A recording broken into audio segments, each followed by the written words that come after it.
東京都あきる野市で5歳の男の子が母親の交際相手から暴行を受け脳死状態になっていた事件ですけれども、昨日動きがありまして、男の子亡くなりました。年間の出生数が80万人を割っていますこの日本で元気に生まれてくれたのに、大人になることができなかった男の子に対して心からご冥福をお祈りしたく思います。また5年前の3月、ちょうど今頃ですけれども、目黒区の虐待死事件、船戸優愛ちゃんのご命日がございました。これもですね、母親の新しいパートナーによる暴行によって彼女の命が奪われたわけでございます。じいじばあばと慕っていた親族はですね、優愛を返してほしいというふうに涙ながらに訴えていたというふうに記事があって、私も拝読をしたことがございます。児童虐待による死亡事例等を踏まえ、親の交際相手等に対しても子どもの安全確保の観点から調査等の必要な対応を講ずることや云々ということで、先ほどご覧いただきました記事、脳死から亡くなった事件もリンクいたしますけれども、親の交際相手というところにもご注意を払っていただいているというのが受け取れます。一方で下の下線ご覧ください。支援に関わる NPO や子ども食堂など多様な民間機関の要対協への参画を進めうんぬんとあるんですね。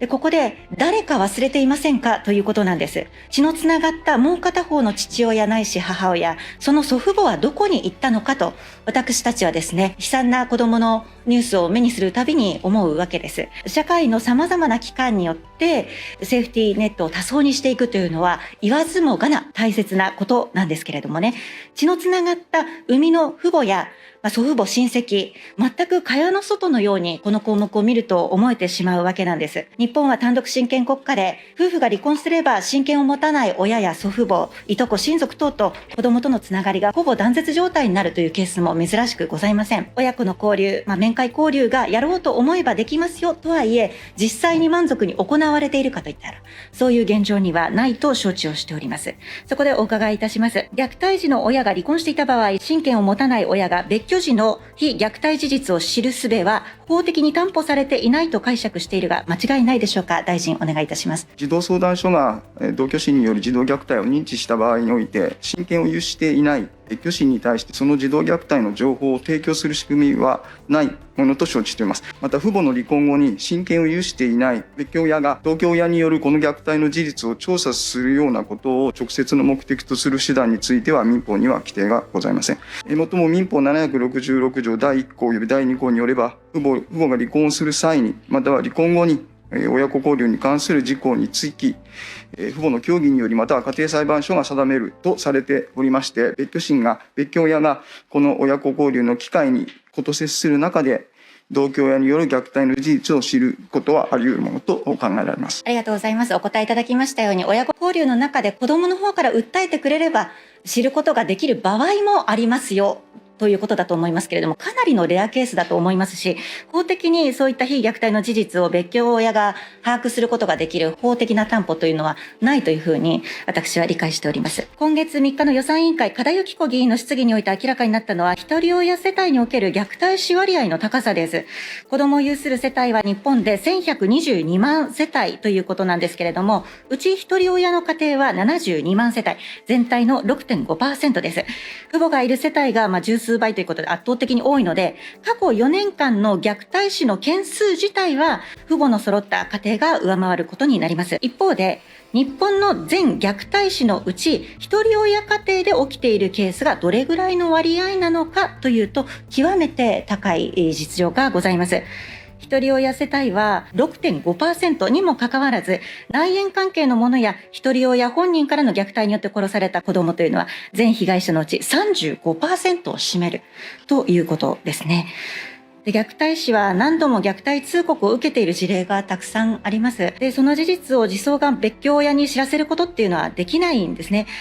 別居親に問題のある場合も一定数あるとは思うんですけれども、反対に遠く幸せを祈っていた、血を分けた我が子が虐待によって変わり果てた姿になるならば、なぜ守ってやれなかったのか、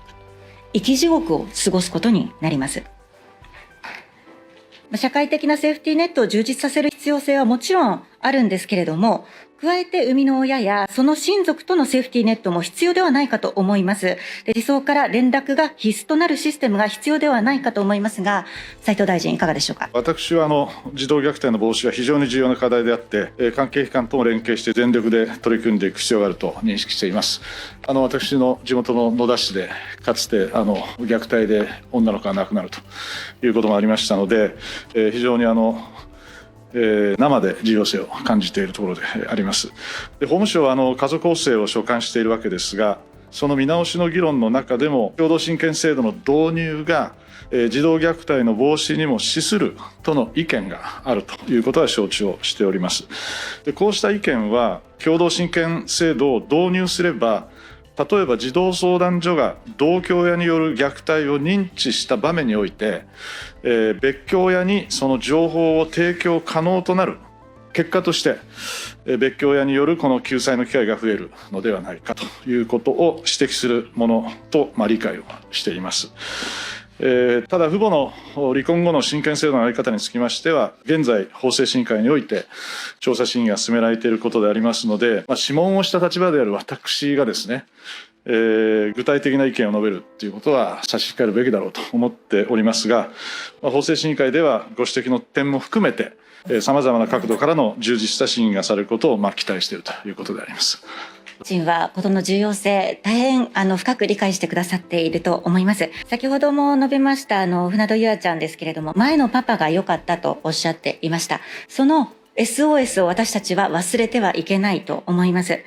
脳死から死亡に至った、今回先ほど記事ご覧いただきました男の子については、交際相手の男性との同居からわずか2ヶ月ほどと推察できますので、児相にはかかっていないんですね。そういったケースもあるんですけれども、共同親権や共同養育、親子交流というものがこの2ヶ月の間に何回かあれば防げた、そういった可能性も排除できないというふうに私は思っております。